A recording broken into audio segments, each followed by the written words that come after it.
don't let anyone tell you that he wasn't as pissed off as Adam Schefter made it seem. He was. There are a lot of Packer fans who believe this was all just made up nonsense, and this is the media trying to get clicks and all that stuff. I think it was probably overstated in terms of like, he will never under any circumstances go back there.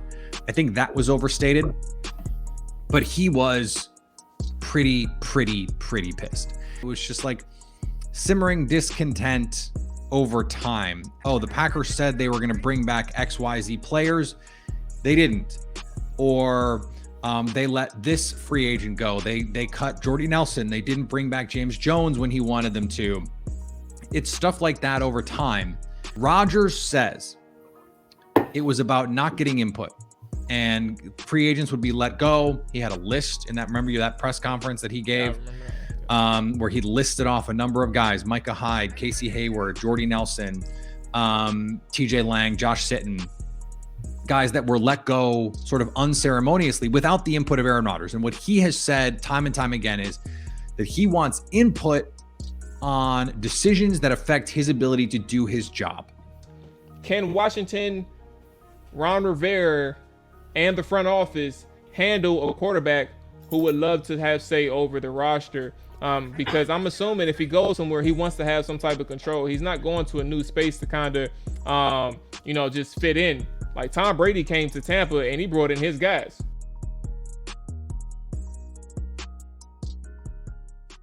What's going on, y'all? This is Mual, your host of the Trap or Die podcast, and I'm just here to tell you, man, while you're here, if you're new, make sure you hit that like button, make sure you hit that subscribe button, make sure you follow us, man, as we continue to push out this content and create some things for the Washington Commanders and the NFL, man, but mainly the Commanders. This is a Washington channel. I want everybody to be involved. I want everybody to catch these live streams weekly. I want everybody to be a part of this growth that we got going on over here, man. So if you're here, if you're new, hit that like button, hit that subscribe button. Make sure you stay tuned, man, for much more content, fire content, and as we keep things pushing, man. So yeah, get to it. We appreciate it. All that good stuff.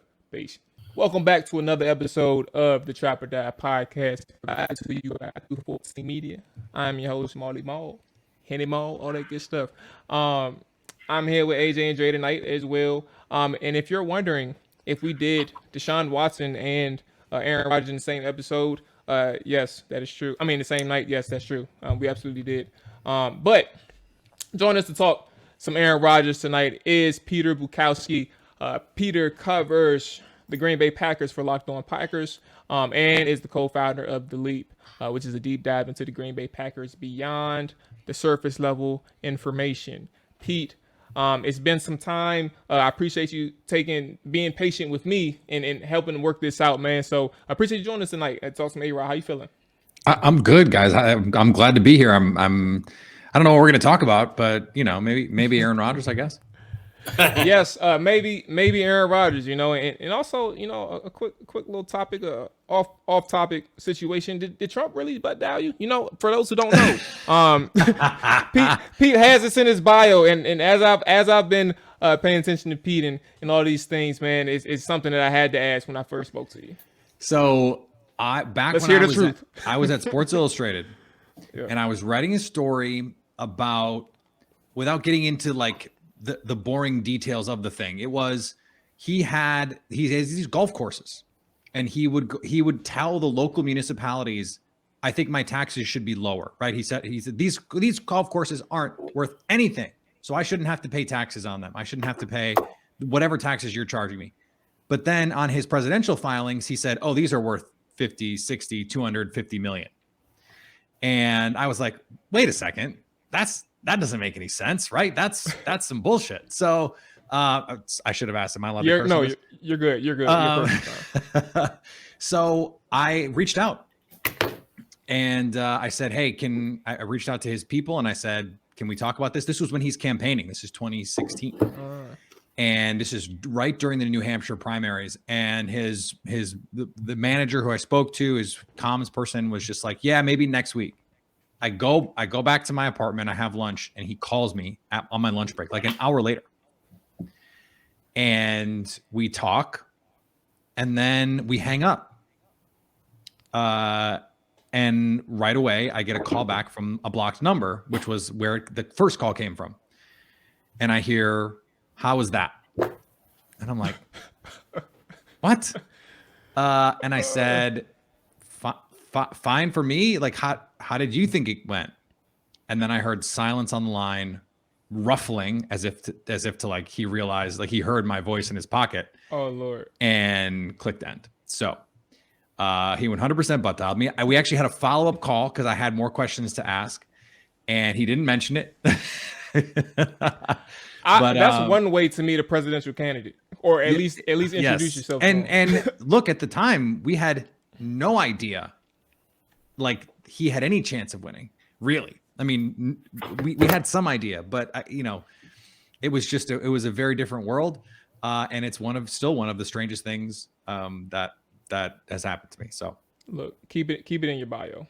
Trust me, that's a good one. Yeah. People ask about it a lot when I come on shows. People are like, "Wait, did you really?" So good. It's a nice talky story. Yeah, understood. All right.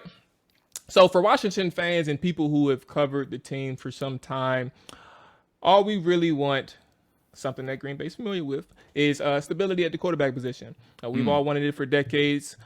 We've been waiting for an answer. And so when it comes to ARod and the noise that's come out over the past year, let's just kind of revisit the situation and the history. What's the origin behind Rodgers' rising level, I guess, of discontent with the organization, or so it seems? We might need an hour to do this. This goes back a long way. And I wrote for SB Nation last spring, I wrote a timeline. And even like I lived through it. I was covering the team for a lot of it. And I was still going, wait, I forgot about that. Wait, oh, that's right. This happened. Oh, that's right. And it was just like simmering discontent over time. Oh, the Packers said they were going to bring back XYZ players. They didn't. Or they let this free agent go. They cut Jordy Nelson. They didn't bring back James Jones when he wanted them to. It's stuff like that over time. And then there's, the reports around Mike McCarthy. Aaron Rodgers doesn't respect Mike McCarthy. They have this contentious relationship. Rodgers is aloof. McCarthy is an idiot. Like that was sort of how I heard that. And that's not me saying that. That's what like Rodgers felt that way about Mike McCarthy, according to the reports. And so when we finally found out in April from Adam Schefter, and I use found out sort of loosely here, but when he reported that Aaron Rodgers feels disrespected and he has no intention of coming back to Green Bay, that was an escalation beyond anything that we thought was possible, because we're talking about a player who was 2.5 years removed from signing a top of market extension. He signed an extension in 2018 that made him the highest paid player in NFL history. And 4 months later, the head coach that he reportedly did not love got fired because the Packers underperformed in 2018. You bring in Matt LaFleur, and we've seen 2 of the last 3 seasons he's an MVP. So it is really hard to fully encapsulate what happened, because we don't know all the details behind the scenes. Rodgers says it was about not getting input, and free agents would be let go. He had a list in that. Remember that press conference that he gave, where he listed off a number of guys: Micah Hyde, Casey Hayward, Jordy Nelson, TJ Lang, Josh Sitton, guys that were let go sort of unceremoniously without the input of Aaron Rodgers. And what he has said time and time again is that he wants input on decisions that affect his ability to do his job. So, hey, we know you want to draft a receiver. We're going to draft a quarterback. They didn't give Rodgers a heads up about the Jordan Love situation. They have, the Jordy Nelson. He was very close with Jordy Nelson. They cut Jordy Nelson and signed Jimmy Graham. Doesn't seem like Rodgers had any input on those decisions. And that Jordy Nelson, the reporting later came out that Jordy Nelson was willing to play for essentially the vet minimum or something close to it, that he was willing to take a pay cut. And the Packers either made no offer or made an offer that was so insulting to him that it might as well have been no offer. And so that led to his discontent. And Don't let anyone tell you that he wasn't as pissed off as Adam Schefter made it seem. He was. There are a lot of Packer fans who believe this was all just made up nonsense, and this is the media trying to get clicks and all that stuff. I think it was probably overstated in terms of like he will never under any circumstances go back there. I think that was overstated, but he was pretty pissed. And this idea that Charles Robinson from Yahoo reported, he wants Brian Gutekunst fired. Like that could be the kind of thing that could solve this. That someone in management, heads needed to roll because of the culture in the front office and all of this stuff. That stuff was real, based on what I've been told and based on the reporting that's out there. So this situation got ugly. What we've heard over the last year is that things have gotten a lot better. And Aaron Rodgers said on Tuesday with Pat McAfee that these conversations have gone differently. They've gotten better. So it's hard to really peg where they stand now. But a year ago this time, and we didn't even know it, but a year ago this time, that relationship was in a bad, dark, brutal place. So, Now, I got it, don't know go if you mind if I jump in real quick. So I guess, how does the relationship grow now that you don't make it to the conference, you don't make it to the conference championship game? You now have a bunch of guys who are assets on the team that could be cap casualties. You don't have a franchise where you're known for bringing in big time free agents and paying guys and really even pursuing those type of guys. How does it get better for Rodgers to want to be inclined to stay there? And his top target in Devontae Adams is a restricted free agent pretty much because he's going to get tagged. But he's obviously not going to sign a tender until he knows what's going on with Aaron Rodgers. How does it get better for Aaron Rodgers to return, no matter how much he might love Matt LaFleur and things of that nature? I'm just curious from your standpoint, Pete. We don't know. Like, I'm sorry that's the answer, but that's the answer. And I don't, frankly, guys, like, I don't know that Aaron Rodgers knows. I mean, I think that's part of this. And so when he says I haven't made a decision, like, I think he's probably made like a 95% decision. It felt like what he wanted was for them to treat him a way that he did not insist he should be treated at the time. And he admitted this again in this interview with Pat McAfee. He said, I was not comfortable speaking up in these situations. I should have been. I should have been more vocal about this thing. And we know that no relationship can go bad because of just one person's actions. Any healthy relationship needs two people pulling in the same direction. And when there are problems, you need both sides to be able to communicate, hey, I have this problem. We need to work it out. And so what Aaron Rodgers has said is he wanted to be part of the conversations, again, that affect his job. According to Rodgers, that's happened. And he told this story about a couple years ago at the NFL Honors. Remember Brett Favre leaving Green Bay?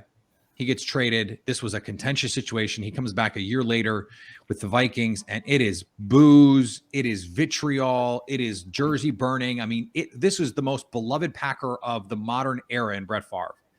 And Packer fans were pissed. Were real pissed. And then Favre goes out and beats them twice that first season. And not just beats them, handles them and lights them up in both games. And outduels Aaron Rodgers, by the way. And it got very contentious. Rodgers and Favre did not have a good relationship for most of the time that they knew each other until Rodgers won an MVP, Brett Favre, or some sort of award. Brett Favre is presenting it, and they have a handshake on the stage that Aaron Rodgers said was, in his mind, and subsequent actions underscore this, it was his way and their way of saying, let's move forward. Let's bring Brett Favre back into the fold. They later had the Brett Favre number retirement, and I happened to be there. Bart Starr, one of his last public appearances, all-time great Hall of Fame quarterback for the Packers, one of his last public appearances before he passed, was there. that there was a moment for Brian Gutekunst when the first walkthrough that Rodgers was there, when he finally reported to camp, that they have this sort of come to Jesus moment. They have a conversation, and it was I think in Rodgers' mind, Brian Gutekunst offering an olive branch to say, let's figure this out. And I'm coming to you as a man. Let's talk about it. And as contrite as he needed to be, apparently, because the relationship from there got better in terms of, are there players that you think we can add? They go out and they get Whitney Merciless, who unfortunately got hurt. I mean, they added some pieces here to try and make this team better in the middle of the season. They sought Rodgers' input on Odell Beckham, and they made a real run there. They tried to get Stephon Gilmore. They didn't have the financial resources to make that work. So Rodgers has said the conversations are better, that this offseason after the final game of the season, that they had these discussions that were different, he said, than they had been in years past, that there was an open line of communication about these are the things that need to get done. And it seems like they're trying to work together to figure this out. So a few days ago, you had tweeted that you'll take some bets from anyone who thinks that ARod will be a Bronco or any other team. I mean, that's a ton of confidence in terms of where you think his decision or this decision ends up. How did you arrive there, and did you always kind of feel that way to begin with, or is it something that as the information came along, that's kind of where you are right now? I would say that tweet is 70% how I feel about how this concludes and 30% me poking at Broncos fans. Yep, I get that one. Just because Broncos fans have been so annoying about all of this. And so, and they're convinced that he's coming. And so when they trade for Carson Wentz, it's gonna be a dark time on Broncos Twitter. Because I don't think Aaron Rodgers is going there. I don't think he's going anywhere but Green Bay unless it's home. And if it's home to be with Shailene Woodley. They're apparently still together, despite TMZ reports and Page 6 reports. It must be a very weird thing to have multiple news outlets report that your relationship is over and apparently not be over in this case. It's hard to really understand what's going on there. But it's not our place to figure it out. So, I'm pretty confident that he's coming back based on all the conversations that I've had, based on all of the information what did Adam Schefter say? An accumulation of information, whatever he said. Like it's things that I hear from people around the league. It's things that I hear from other media members who know things. And then it's just what people are saying. And then it's the public information that we have. I think it's either Green Bay or retirement. And, I had people in the league text me last night after the Instagram post dropped that were like, I didn't think he was retiring, but like he might retire. I was going to ask you about that one. Now, more so specifically, has he done posts like that previously? Because he was just thanking people and things like that. So I'm trying to figure out how often does he do things like this? Because if it's something that he does annually, then we're just digging into it because of what's transpired over the past year. It's not something he does annually. So it's not something he does after every season. But if you go back to August, he had posts like this like once a week. And he's out there. Like if you go back in his feed to August, September, October, he is gratitude. It's all very like Zen, philosophical, very, very freshman year of college kind of like I'm really smart kind of stuff. And not even in a bad way necessarily. I think it's just like he wants people to understand. And I think he truly believes that gratitude is really important, that living in the moment is important, mindfulness, all that stuff. He talked about some weird cleanse. I'm probably not going to do that, but I think, mindfulness and gratitude, affirmation is really important. I think it's important that you tell the people in your life that are important to you that they are important and that you feel grateful for the things that you have. That's all good stuff. But let's also be honest about who is speaking and what his level of understanding of how his words are parsed. We say, oh, Aaron Rodgers is so smart. He's so deliberate in the words that he uses. That's true.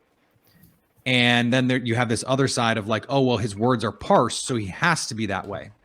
It works both ways. Aaron Rodgers knows that his words are going to be parsed, so he's deliberate, but that also gives him the leeway in this time and in this space to intentionally, I think, go that extra mile to make sure that when these posts happen, there's plenty for people to read into. Well, Pete, I think the post last night is overblown. It sounded verbatim like his MVP acceptance speech 2 weeks ago at the NFL Honors. So to me, I think it's overblown, but I think what's more telling were the pictures that he provided, such as free agents, such as Randall Cobb, possible cap casualty as Preston Smith, Billy Turner. Like, those are the things that nobody's really like focusing on within the Instagram post. Those are people that could possibly not be on the Packers next year if he were to return. I don't think he's retiring. But what I wanted to ask you is, if people are creating rumors that Tom Brady may not be officially done for the 2022 season and he may want to go elsewhere, such as San Francisco, why wouldn't that possibly be a opportunity for Aaron Rodgers and the 49ers to explore?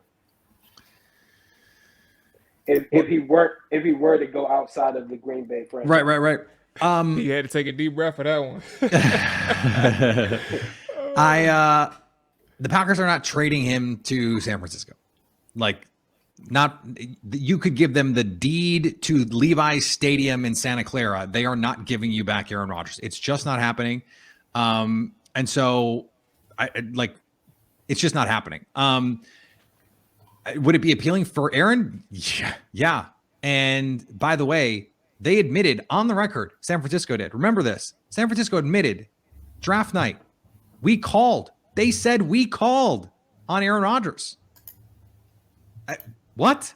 Teams don't do that. Teams don't say we called. Like, that's not a thing. Theoretically, that's tampering because Aaron Rodgers is under contract, but everyone knew what was going on. And so no one really said anything. It's not that big a deal. They called. Matt LaFleur said, no, thanks. We're not even talking about it. And what Kyle Shanahan later said was, I called Matt. He said, don't bother. John Lynch said, yeah, we called. They didn't pick up or something like that. They had different stories, which is always interesting, right, about how this all works. But you got to phrase it the right way. I also don't think, because some people have brought up, well, just go to Tampa if you're Aaron Rodgers. Well, I don't think Aaron Rodgers wants Tom Brady's sloppy seconds. I don't think, because he cares about his legacy too much. I think he cares too much about how he's perceived historically, that if he chases Tom Brady, if he pulls a Kevin Durant, right, and goes to the team that knocked him out, in either case, this would be the last 2 seasons. The 49ers and the Bucks beat him the last 2 years. I think he respects his own history too much to do something like that. Pete, we know you got to go, big dog. So I appreciate you joining us, and appreciate you giving some insight in everything that you know, and the things that the storylines that's going on up there in Green Bay. This is Plug Talk. Let everybody know where they can find, read, if you're a writer, and hear from you, my man. Yeah, Locked On Packers is the podcast. You can find that wherever you find podcasts. We are the #1 Packers podcast on the internet. And then The Leap is a newsletter. As you said, it is a more than just surface level deep dive into what's going on, everything in the Green Bay Packers in the offseason. We're doing 3 days a week. Mondays are free. So we have monthly rates. We have yearly rates. There's no coverage like what me and Jason Hirschhorn over at The Leap are doing anywhere else. So would love to have you over there, even if it's just for the free Monday newsletter to stay up to date with what's going on there. And then you follow me on Twitter at Peter_Bukowski. All my stuff that I write and that I do is tweeted there. So go check that out. Absolutely. That was Pete Bukowski of Locked On Packers and The Leap. Before we get up out of here, there's just one thing that I'll ask you all, and we can close out this episode.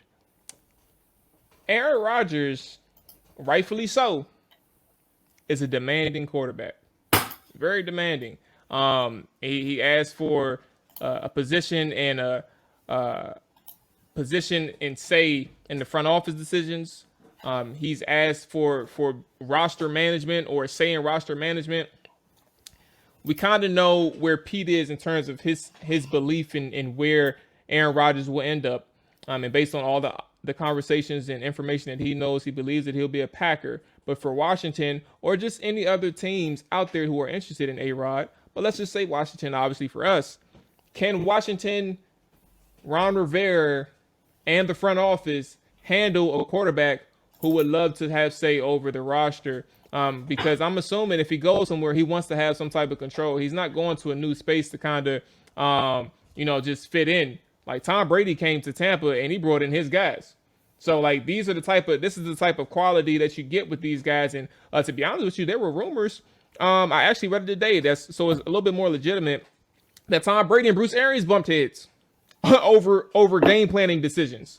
So like these things kind of have a legitimate situation and legitimate effect on relationships and being able to coexist and stuff like that. So that kind of led to, or a partial reason for why Tom Brady decided to step away from Tampa. I'm gonna hand it to you all. Do you think that Aaron Rodgers and Ron Rivera can handle a situation like that in terms of roster say and stuff like that? Well, I'll go first, and I'll say Ron coached Cam Newton. I mean, I don't know if Cam Newton was kind of like Aaron Rodgers in the sense of I want, kind of say of what happens on his roster, but Cam Newton is an outspoken personality. And, Aaron Rodgers is a little bit older. And I also think that, Ron is kind of desperate at this point. Ron is the final say, even though he has Marty Herney and Martin Mayhew, helping him and assisting him with, the roster decisions and whatnot. But Ron is desperate at this point. And I think, not to say that Aaron Rodgers is a realistic possibility, but Aaron Rodgers is a guy that if he was to get Ron would probably know, I probably do have to appease to this guy. I can't just, tell this guy no. I'm not on I don't have 5 more years to get this right. I have one or 2 years to get this right. Like Ron knows if he makes a trade for Aaron Rodgers or Deshaun Watson, I have 1 year to do this. I literally have 1 year to prove to you all that I can do something with. Because if you make a trade for those guys, it's win or bust. It may not be Super Bowl or bust, but it's at least 12 wins and, get to a conference championship or bust at that point because you have your quarterback. So if you have one of those type of quarterbacks, you have to know I have to make these guys happy, especially at Aaron Rodgers in the sense of Aaron Rodgers. You don't know how long Aaron Rodgers is going to play. Aaron Rodgers is literally a guy that you can trade for today. And, you can be all peaches and cream with today, but 2-3 months down the road, you piss Aaron Rodgers off, he can just say, I'm retired. I've accomplished everything I wanted to accomplish. I don't need to play anymore. So Ron, I think they would have to know going into that these are guys we have to make happy. Aaron Rodgers may make demands. Like I kind of mentioned this on Twitter earlier, that Aaron Rodgers may be waiting on a Devontae Adams, or Devontae Adams may be waiting on Aaron Rodgers in a sense. I think that's more likely. So he may say to Ron, hey, if I come in here, I'm going to want to have, Devontae Adams come in with me. You got to make that happen along with Terry McLaurin. I want both of these guys. Ron's going to have to make that happen. Now, something I don't know what Aaron Rodgers feels like with a Scott Turner at offensive coordinator. That's a good question. That's a big question you have to ask because Aaron Rodgers does seem kind of particular that maybe I want to bring in my own OC. I don't know how he would feel with Scott Turner, and him and Scott may clash if he was to keep Scott there, and if Aaron Rodgers was to say, okay, I'll see if I can work with this guy. Those two may clash more than him and Ron. Yeah, I mean, I think if you have a marquee player, especially in the quarterback position, you have to take heed to some of the things that they say and some of the things that they want. You don't have to do everything, but you damn sure better include them in the conversation. Because, we're in a new day and age. Like, you can't bring in one guy such as Aaron Rodgers and Russell Wilson, Deshaun Watson, and not bring them in to speak about, hey, who might you be interested in free agency at running back or wide receiver, or who's who's available in the trade market, tight end, wide receiver, offensive lineman. Hey, maybe even what do you think about this cornerback? Like you have to bring those guys in and make them feel like they are a part of the whole culture that's being built. You're paying the marquee dollars to be the leader for you on the field and be that voice in the locker room. They have a better pulse than any GM really has in any locker room. There's very few GMs in the NFL that understand the locker room fully and can grasp the relationships and things of that nature. If you look at the quarterbacks that are even being discussed as options for teams to go and pursue, their main issue with their current franchise has been not being involved in the process of either that coach selection, OC, offensive linemen, weapons, just in general. That's been their main issue with the franchise that they're currently a part of. So if you don't do that, aside from even Ron, any coach that's out there in the league, you're not going to take heed to your marquee players like the Patrick Mahomes, the Lamar Jackson, the Deshaun Watson, Tom Brady, and Aaron Rodgers, and so on, then you're going to be without a job because at the end of the day, no one is picking the coach over marquee quarterbacks. I agree with you. I hesitated, fellas, because I just know this organization, and I don't want to get put in a situation where that becomes tested. Like, I don't want to be put in a situation where I don't want Washington to be put in a situation where, you essentially sign up for something where you have no idea what you're getting yourself into until that moment comes. And for Washington, it's okay to get the top tier guys, right? And as Dre and AJ, as you both elaborated, you kind of have to be. It's a give and take. You don't have to do everything, but you kind of have to make sure that they're included. But if you're oblivious to the fact that that's going to be a part or attached to a player like the ones that AJ named, not even just Aaron Rodgers, can Ron handle that? And I think that's just the big question for me. And it's not just Ron, it's other decision makers that he's including in this process as well. Marty Herney is obviously up there. Martin Mayhew, they're all up there as well. Can they handle this? Because this was a quote unquote coach-centric environment, and this coach is involving a lot of other key decision makers in his process as well.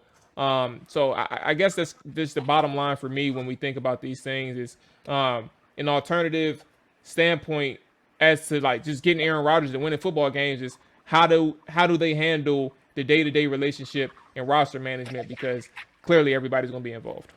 And I'm not sure that Ron can handle that. I mean, of course, he had a flamboyant quarterback in Cam Newton, but I don't think he ever really listened to Cam Newton, or Cam would have had better wide receivers during the tenureship with the Carolina Panthers. I don't see him as being one of those guys. Maybe he's a player coach, but at the end of the day, I don't see where. I'm pretty sure Cam didn't bite his tongue and told him, hey, we need to go get these wide receivers. We need to go get these guys.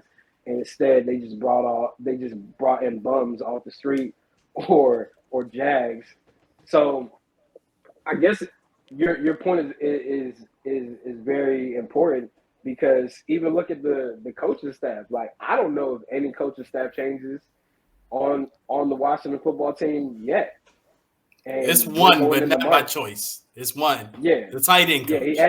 Yeah, he added Juan Castillo, which is his boy from Philly. So it's like there's been no changes on the staff. Like we as fans, we sit back, we watch the defense. You're like, damn, man, like something needs to change. You need to possibly move on from Jack Del Rio. Oh, that motherfucker's coming right back. Scott Turner, I've definitely been on his ass. Like, oh, that motherfucker coming right back.